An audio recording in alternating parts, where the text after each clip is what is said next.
Over 500,000 people come to visit this place. And yet, most of them never really see what is here. But if you take the time to look beneath the surface of this small town, you'll find a spirit bigger than any city in the world.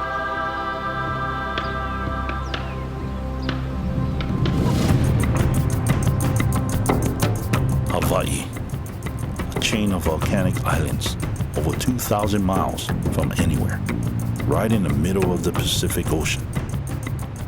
The most senior island is more than 6 million years old. The youngest, more than 1 million.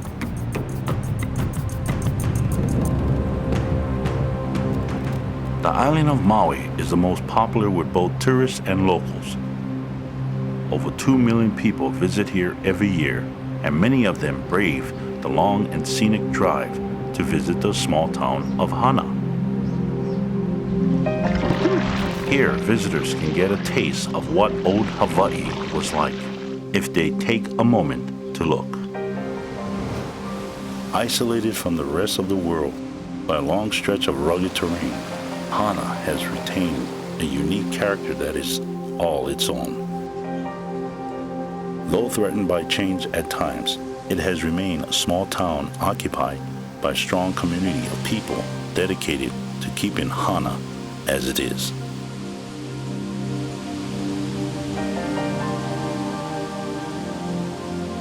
Hana is not for everyone. If someone is looking for a lot of bright lights and golf and shopping and variety of restaurants, they should stay on the other side, because Hana is not going to give them the answer. What you find in Hana is reality, beauty, real people, kind people. If you like to hike, you like to walk, you just enjoy nature, this is a good place to come.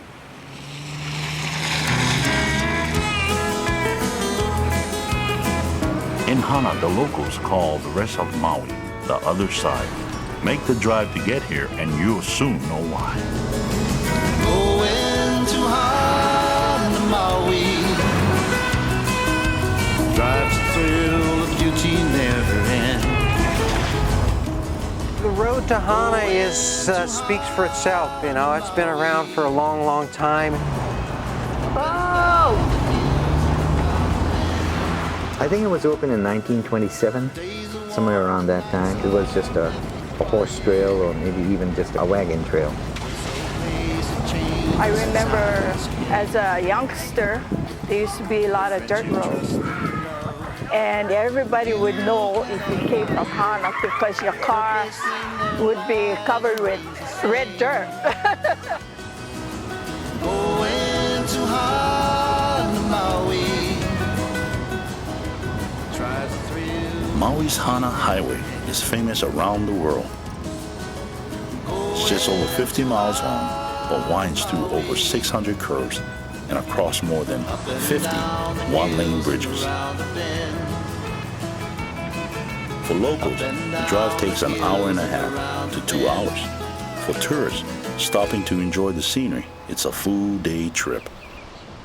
But to fully enjoy the view, it's a good idea to take a tour. And if you're lucky, your driver might be a local who knows Hana as only an insider can. Aloha kakayaka, good morning everyone. We're on our way to Hana. My name is Dana Tai, and today we're going to my homeland, the area of Hana. I'll give you a little background on myself. I was born and raised in the area of Hana, and Hana district covers from the area of Kianai all the way out to Kaupoa. 40 miles of a coastline of the district area of Hana. Now in this district there's a little over 3,000 people along this 40-mile coastline. Well, in that district, out of that 3,000 people, I'm related to over 1,500 of the people of the area, and we're heading into my homeland today.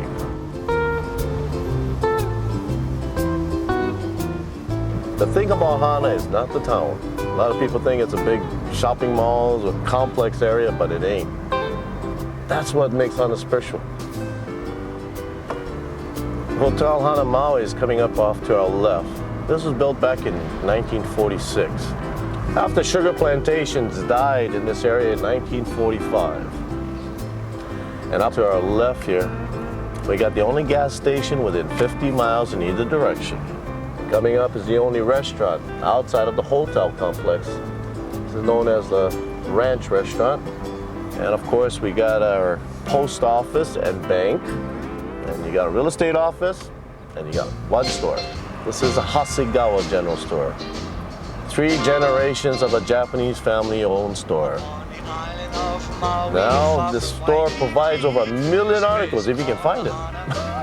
They just have about everything in this store. They even made a song about this store. The Hasegawa General Store. As you walk through the doorway, what a great surprise. There's a wonderful variety of merchandise. It's all spread out there before your eyes. The Hasegawa General Store. Can I help you? Yes, please. Just that. I'm Harry Hasegawa, and I was born here. I run a family store, a business that has been with the family since 1910, 1912, somewhere around there. It's a general merchandise store, maybe a throwback to the plantation days when you carried everything and tried to satisfy your clientele. We have hardware as well as groceries, as well as tourist items, snacks, frozen food. We try to bring in things and sell things that people need around here.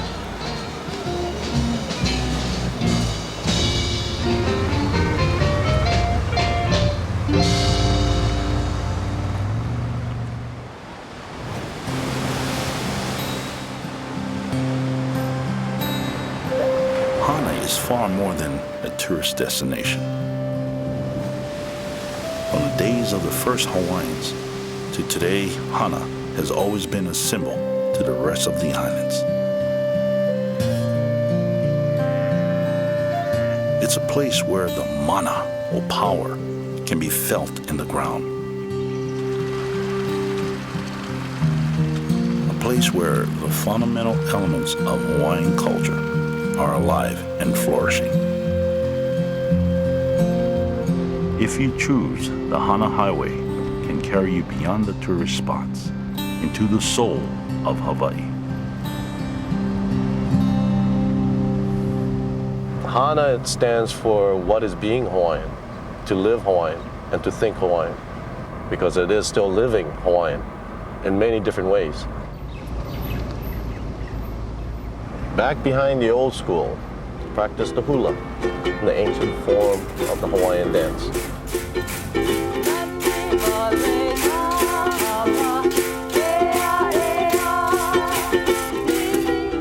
Through the hula is how we've been able to preserve our culture, our language, and the history and story of our people.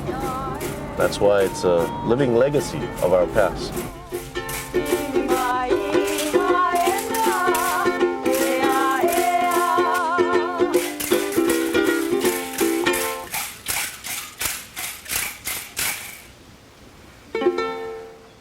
My name is Juanita Aluanu Carol Kapu, and I teach hula.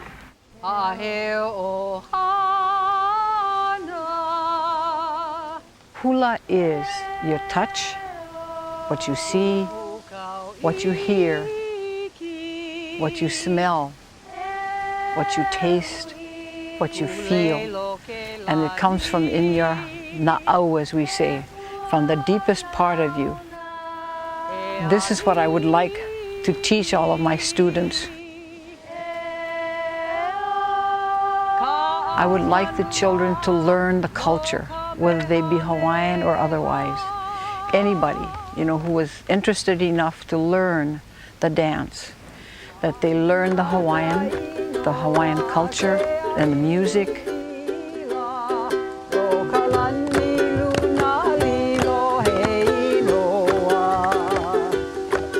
Because if I can be just a small part of leaving something to our children that's Hawaiian, then that would make me happy. Okay.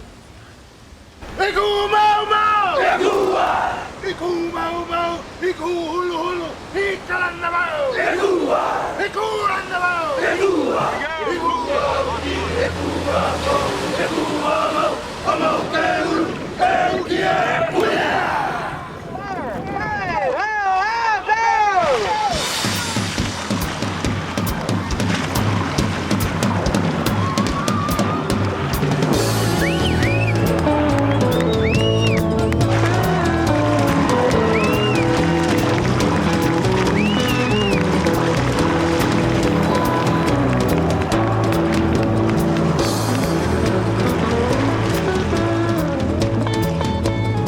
Canoeing is the basis of Hawaiian culture.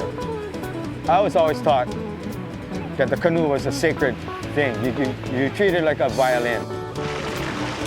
It's like discipline. You gotta learn discipline of the canoe. Once you learn that, then you respect the canoe, and then you can work together as one.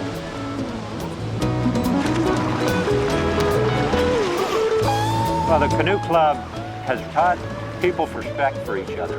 And that's probably one of the best things that it's taught is that, you know, if you don't work together, it's not going to happen.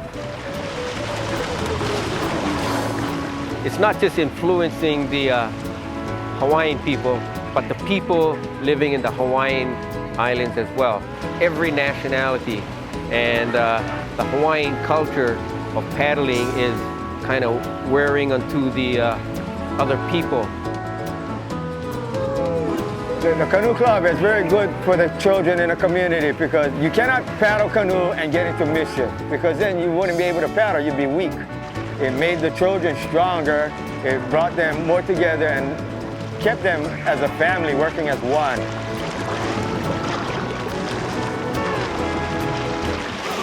This is our leadership of tomorrow, and we need to educate them on the traditional Hawaiian sport of outrigger paddling. The future of the club is in our keiki, and that's what we try to concentrate our efforts on.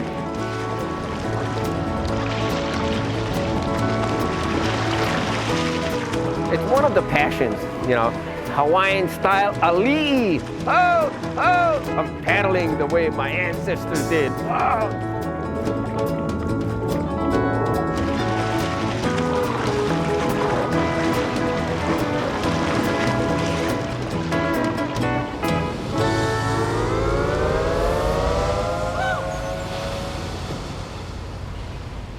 This area is known as Hana Bay. The ancient name of the bay is called Kapueokahi, the spirit of the owl. This is where I learned how to swim. First thing my dad did was throw me off the pier. First stroke I learned was dog paddle. As you can see up in front of us is the old pier. And if you look up ahead on the hillside, you can see the akulehale, the fishing house. This is where all the kupunas, or the elders, that they look for the schools of fish that come into this bay. Then they gather these fishes and then share it with the people of Hana. They're good examples for the younger generation. Of this little old town of Hana. You know, our hui started just about 4 years now. And so far we're doing pretty good, helping the community out with what fish we can catch. This is a cycle of what we do. Okay, first we start from the top, Hana, Akuli, Hui, and that's us up here. What is Hui? Everybody. Yeah, a group working together, doing things, whatever it is, can be different things. Okay, I'm gonna start from here, right here. We cannot do anything over here unless we have a net. So this person over here is Uncle Igat. He is the owner of the net. A lot of times he makes the decision on if we should drop in different areas. Now we move down, and who are these guys over here? The one who sold us the net. These are the people that take care of our net. Without them, the net won't last too long. First you have to do is to make your needle. Remember, the Hawaiians always say the kui. Ahe oi loa ka kui, ale hiki hana ka opena. You don't have the needle, you can't make the net. Now who these guys look like? Yeah, this is the kiloia over here, the fish house. What is this guy doing? There was in there right now. One right over there where the blue roof is, and there's another one further down. You see where that leaf, that coconut leaves going down? Yeah, it's spreading there. There are 2 piles of them that way. Yeah, they're here. We might go and get it today. Okay, what is this down here? That's the wrap. Once the kilos say that, we're going to get the apuli, this is a gathering place for us. We have to have all the people that will go in the water, the boats and everything, we have to gather in this area. Then we make this around. And then normally we leave a lot of room because otherwise the fish get excited, then they run. What you have to do is study the fish. Every pile is different. Some run left, some run right. I don't come with that cross, eh? Yeah, I see them there. Yeah. Go ahead, go. My job is to spot the fish and get Randy and Paul to go around the fish. They got nets in the boat, and as soon as I see the pile is fit for them to surround, and then I'll give them the okay. It doesn't matter if it's a circle, square, heart. Main thing, you go around the fish. If you can make them round, that's fine. Then what we do is we put up the paddle while a bus boat is waiting. That's the signal, and then he'll come in. And a lot of times, by knowing what the fish will do, he'll come in this way or this way. Depends on the pile of fish. Yeah, straight like that. Go, turn off, turn off. Go ahead. Yeah, one's hitting behind you like crazy. Go ahead. Hasta one. There's a few good men in Hana.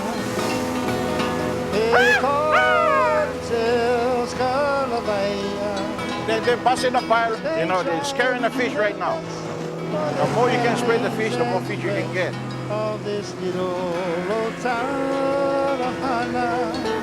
Right now, we're just gonna sit and relax and see what fish comes. His vision, a gift from above. Good luck to the man in the water. Praise God for the fish that we love.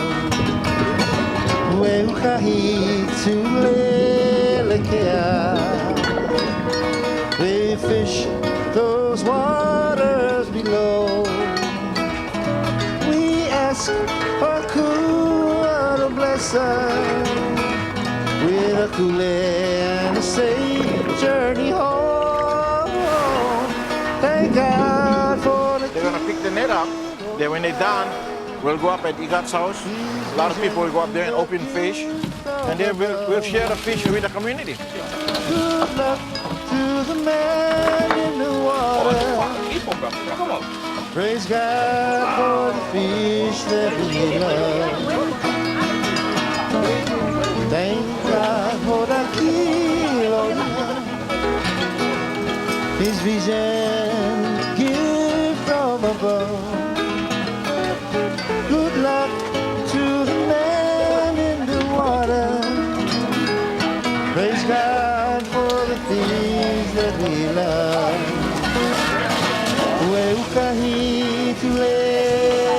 That's what you're doing. Take the fish off the net.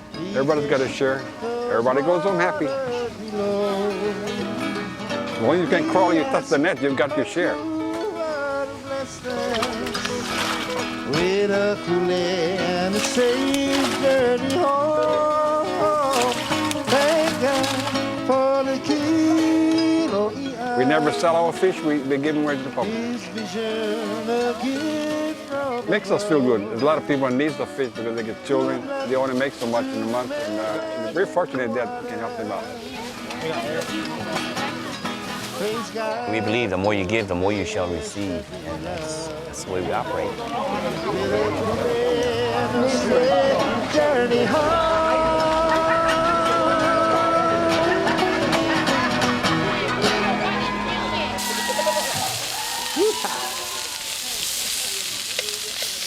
I need a I need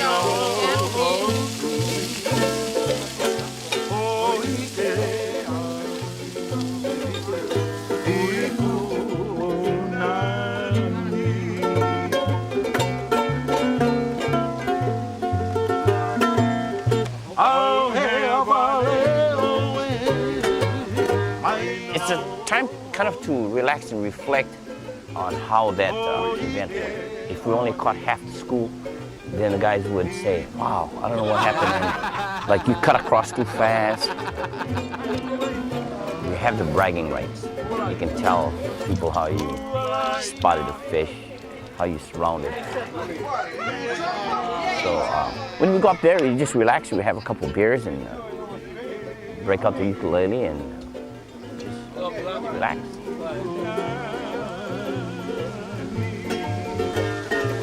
Mahalo kua nona mea vai vai. We thank you for all the richness.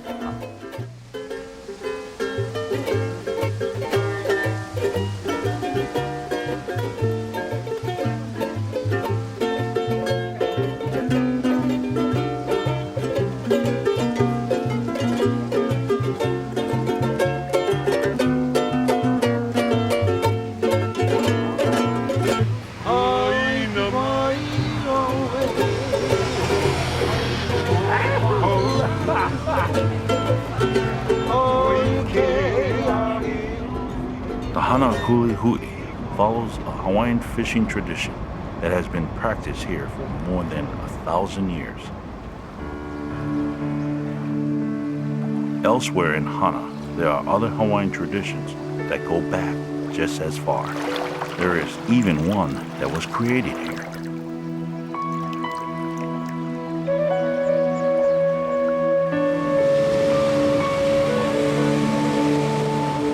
In ancient Hawaii, a time when it is said that gods lived among mortals in Hana, the practice of keeping fish captive in enclosed ponds was born here at this spot named Leho'ula.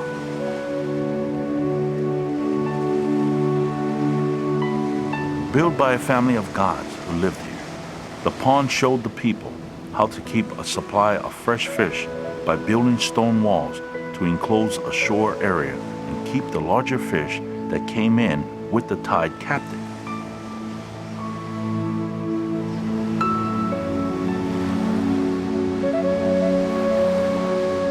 Over time, other kinds of oceanfront ponds evolved, as did inland freshwater ponds, where certain kinds of fish could also be kept. Before European contact with Hawaii in 1778, it is estimated that there were more than 2,000 functioning fish ponds throughout all the islands.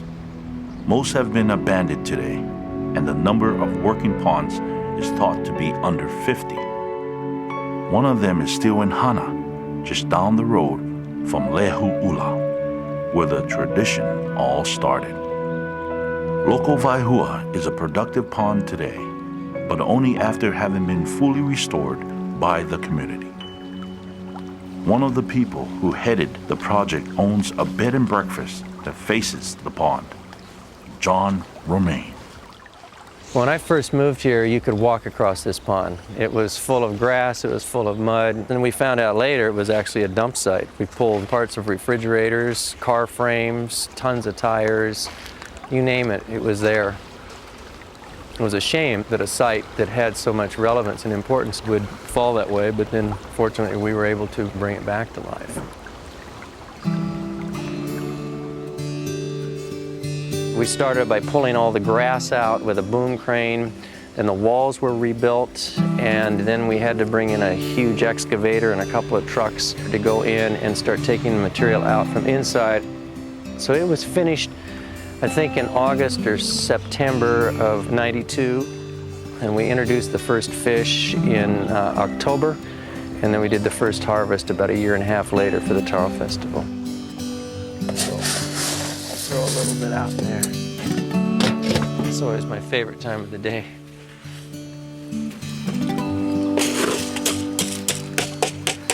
Give them a little excitement here.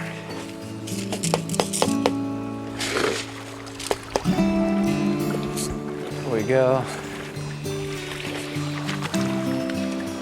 I put this in the category of raising my daughters, as having a meaningful impact on things. I mean, I look at it as a living thing, the pond itself. I mean, it's its own ecosystem. There's fish and frogs in here that weren't here before, and it's a connection to the past, you know, and it's something that will live beyond ourselves.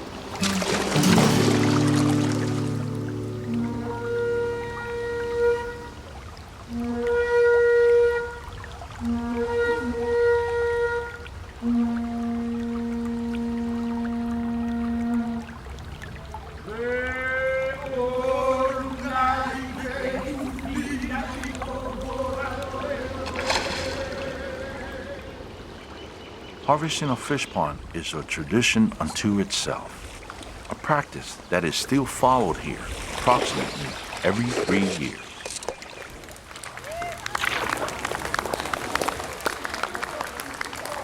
A first cast is made with a throw net from which the first 2 fish are wrapped in tea leaves and offered as thanks to the gods. Then the main harvest net is strung across the pond. There is never a shortage of volunteers to jump into the pond to scare the fish into the net.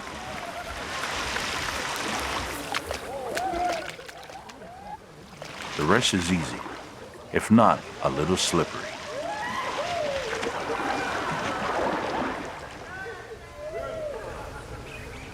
On this day, as with many days in Hana, time almost stands still, as a tradition is practiced much as it was more than 1,000 years ago.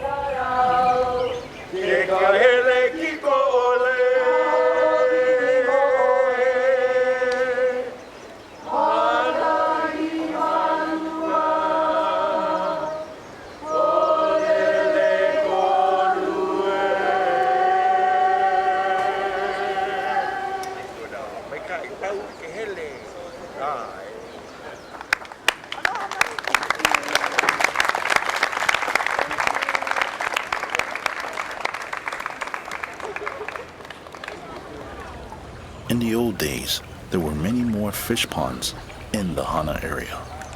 The remains of each of them has a story to tell and hold a deep meaning to the families that have been responsible for them from the ancient days of old Hawaii. Aloha, my name is Sharon Miner. I was born and raised here in Hana. I've been here 50 years of my life.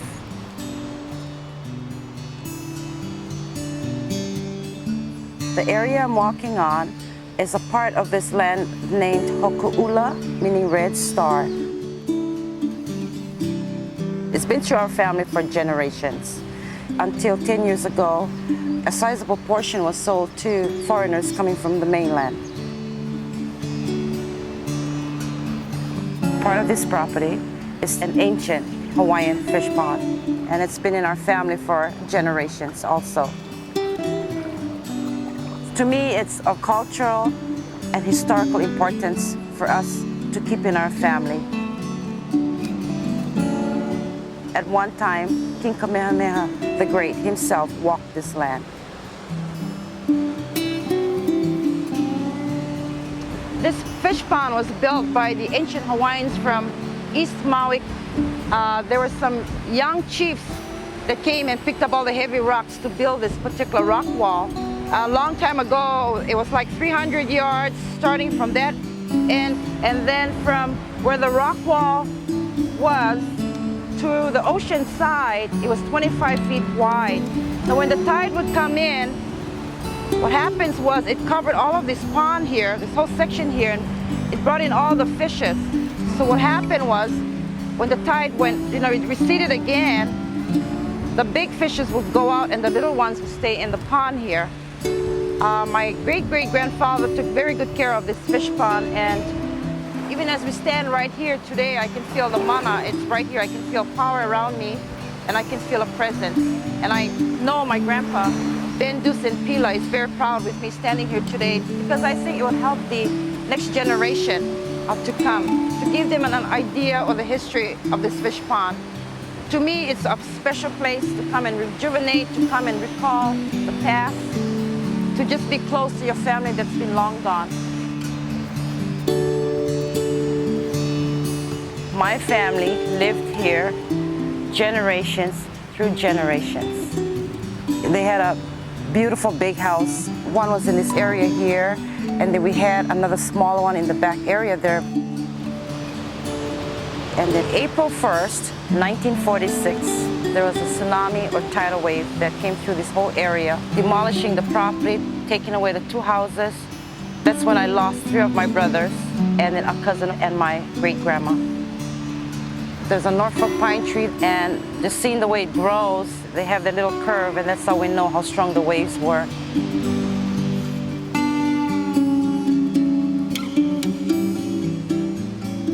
Under the pine trees, there are still remnants of our family gravesite.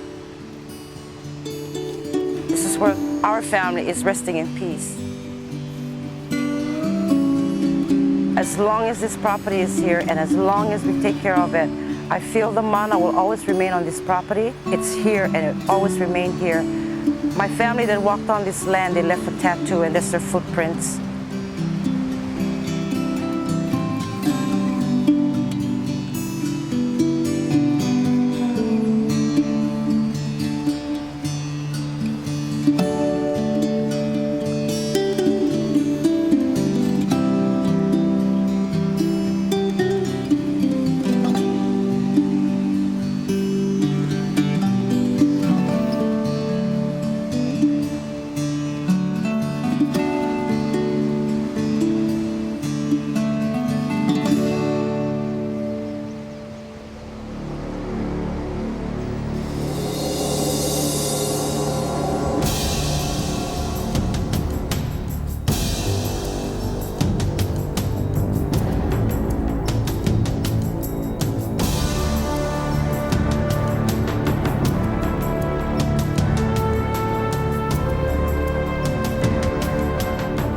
Nearly 2 miles above the Hana coast lies Haleakala, the largest dormant volcanic crater in the world.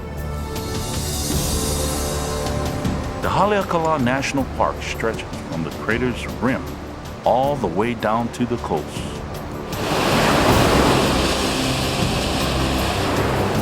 This is an area known as Kipahulu, where the ocean meets lush jungle and dense rainforest. Few people live in this remote part of Maui, but most who do are living a dream.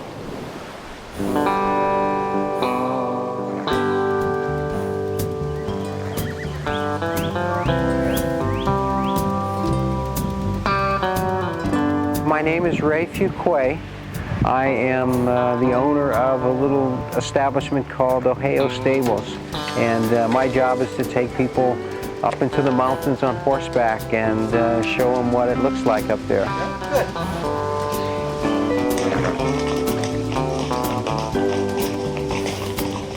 We have a little less than a mile to go down the county road here, and as soon as we hit the national park, we are going to be going up an old Jeep trail, and this Jeep trail winds up through the mountains.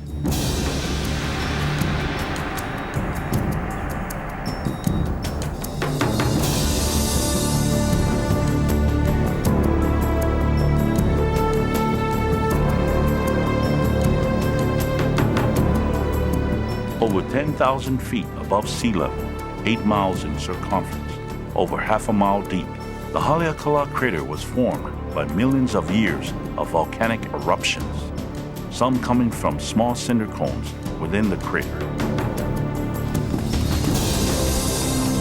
To begin to get a sense of the crater, one must trek down the trail into it.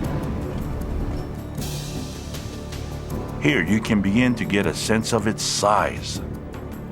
Cones that look like small hills from the rim suddenly become mountains to themselves once you stand below them. Haleakala crater is a fixture in Hawaiian history and culture. The demigod Maui ensnared the sun from its rim with a magic rope and would only release it once the sun agrees to move across the sky more slowly, making the days longer.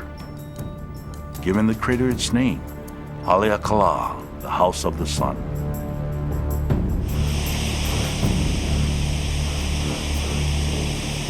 Just down the road from Ray's stable lies a popular destination Within the Haleakala National Park, the Pools of Ohio, known more commonly to the tourists as the 7 sacred pools.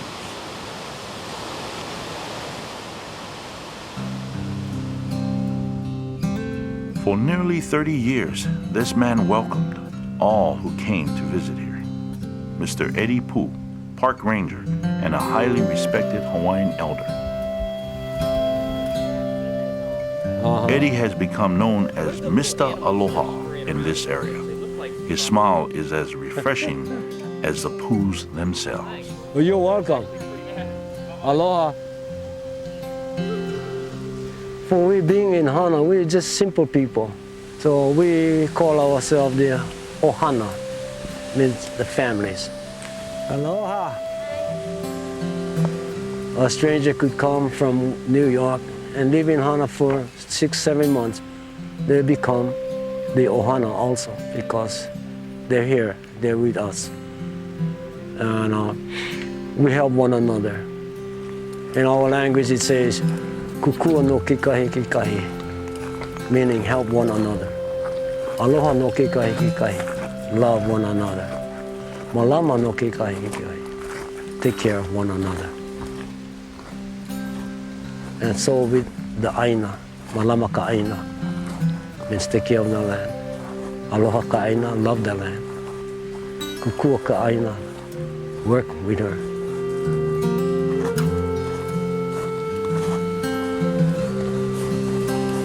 I always like to stop here and look into the kauhale, it's the house there. And I would like to send my greetings to the people there.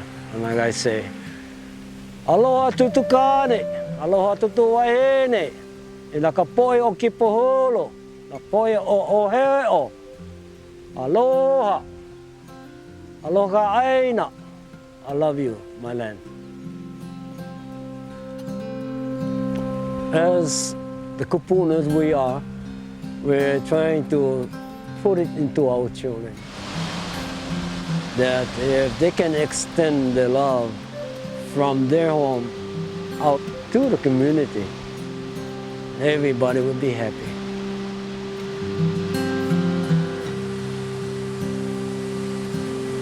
In the fall of 1999, Eddie Pooh retired from the National Park Service. At 72 years old, he was the oldest park ranger in the entire country.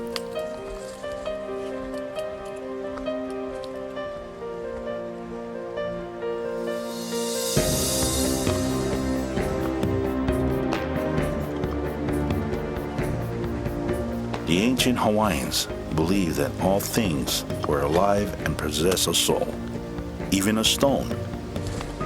The abundance of volcanic rock on the islands was a gift to them, one that they felt obligated to properly use.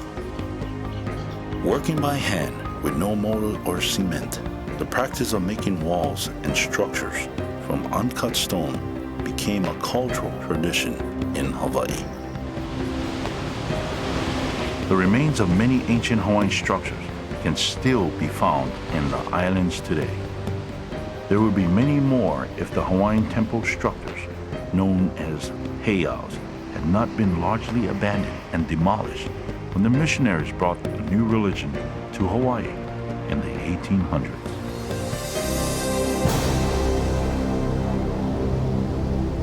On Maui, there is one grand exception, the largest heiau in all Hawaii, Haleopi'ilani Heiau, on the outskirts of Hana. Haleopi'ilani is a massive architectural wonder. What it is a rectangular elevated platform with all the support both within and around superimposed onto 2 ridges. It's basically 2.5, 3 football fields in area on top. And the tallest wall, the north wall, is about 50 feet tall. Haleopi'ilani is sort of a beacon of what was in the old times. It's a reminder to us, as it probably was a reminder then, of the power of the chiefs and the commitment of the people. Still today, we commit time to taking care of Haleopi'ilani, using different means and with a much smaller workforce, but it's still a living site with plenty of power. The heiau had fallen into disuse sometime before Hawaii's first contact with the white man. When the order went out to destroy the old heiaus, it had already become overgrown by jungle, keeping it safe until the time came to uncover the platform and restore it. A complete restoration project began in 1998 and took only 3 years to finish, with 5 Hawaiian stone masons from Hana doing the work the old-fashioned way, by hand with no motor.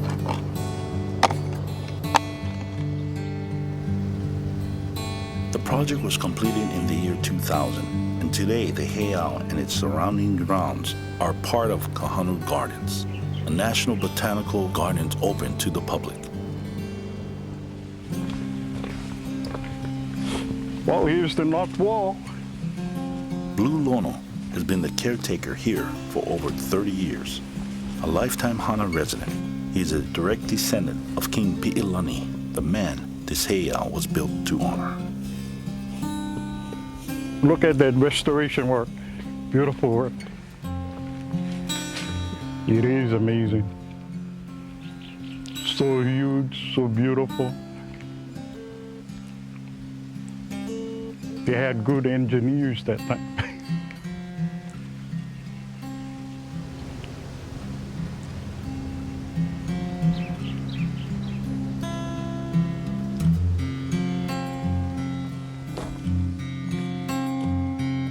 Lots of the Hawaiian people here, they don't want to come close to the heiau. Their tutu, their great-grandfather told them to stay away. Even when I started working here, spooky at that time.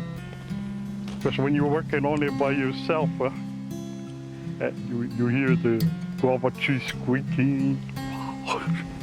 Wow, what's that? So after the day's work, go home, I told my dad. And my dad said, don't be afraid. It's all Ohana over there, all your family. So don't be afraid of it. Hey, next day, boy, any kind of noise, I'm going for it. Don't bother me. Peaceful.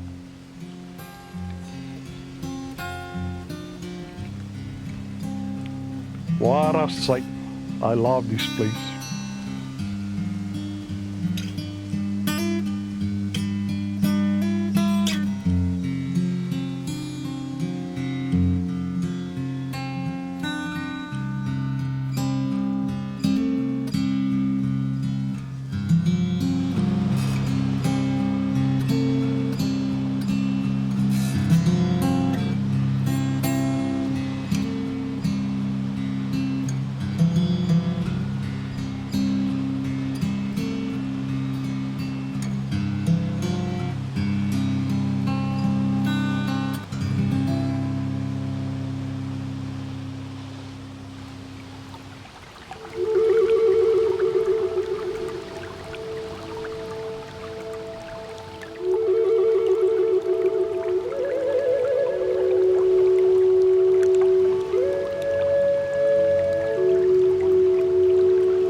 Taro, a simple-looking plant at first glance, but not to the Hawaiians.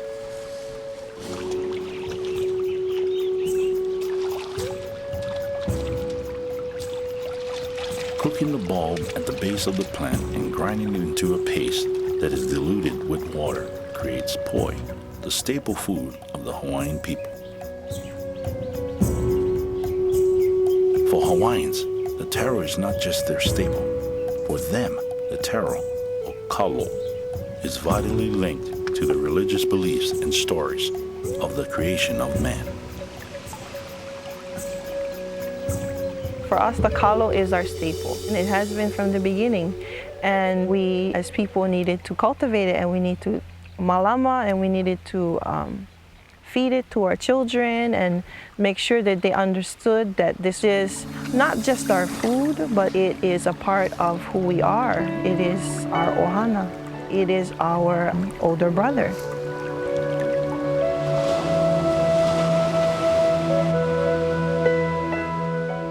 In the beginning, the Hawaiians believed that there was the Earth Mother and male equivalent, the Sky Father.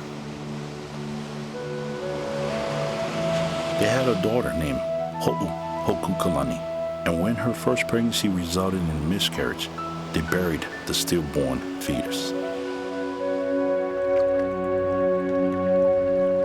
The next morning, a plant that they had never seen before sprouted from the gravesite. This was the first taro plant, the mother of all other forms of taro found on the Hawaiian Islands.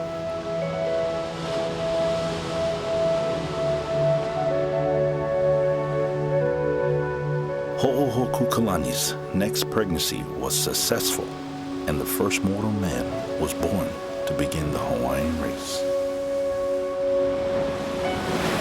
They named the boy Haloa, and to this day, the Hawaiian people believe that the taro is their elder brother, a being to be respected and cared for.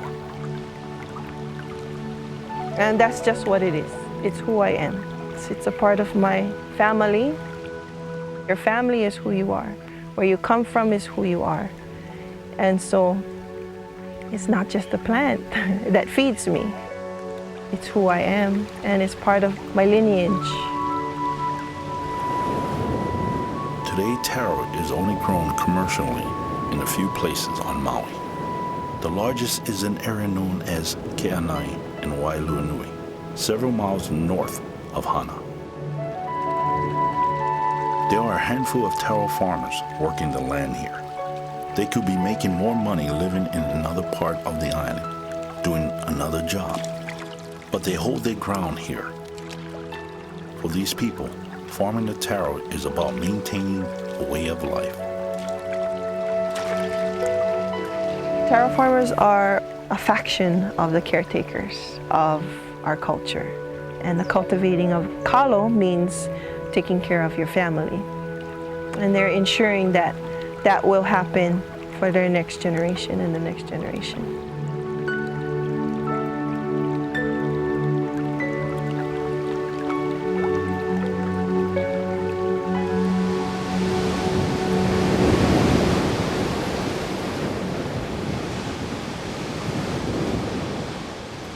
A lot of people look at a place like Hana and they say, wow, this is beautiful because it gives me something.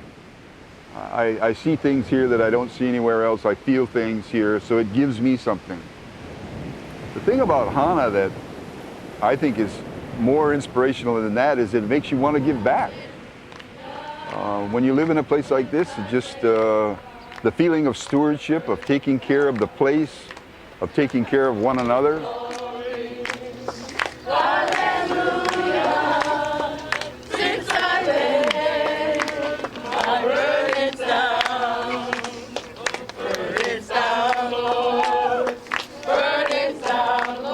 There's a Hawaiian word called kokua, and kokua means to help. But more importantly, it means to help before you're asked. And that's the way Hana operates, that's the way it is.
Well, as a child who was being born and raised in this area, I wish it could stay like the old days. But time goes on, progress goes on.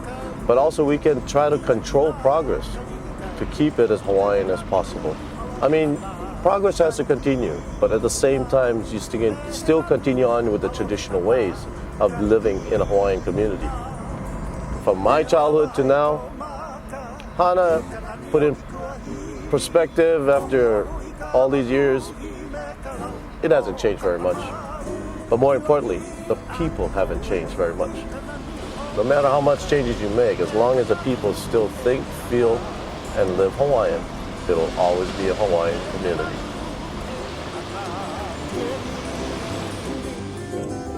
Whatever changes may come, Hana will prevail. The aloha spirit here is too strong to be ignored. And for those who can feel the mana that will always be here, Hana will remain the heart of Hawaii.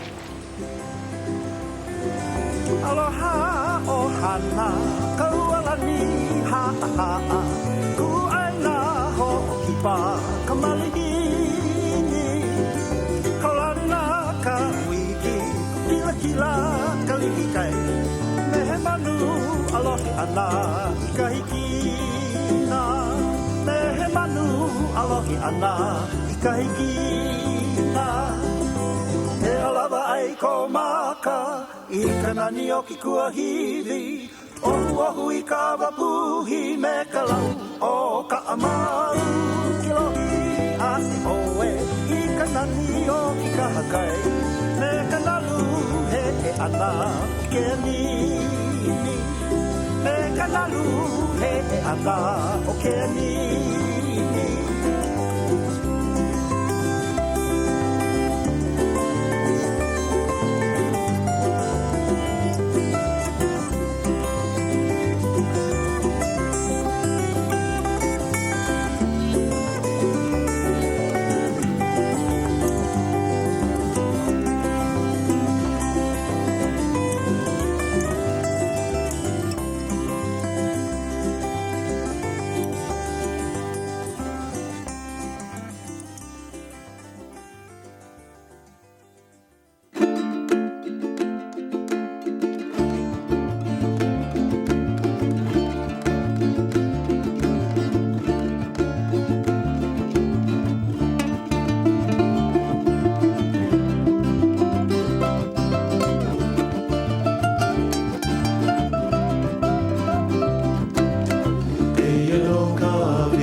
Aina mai ka puana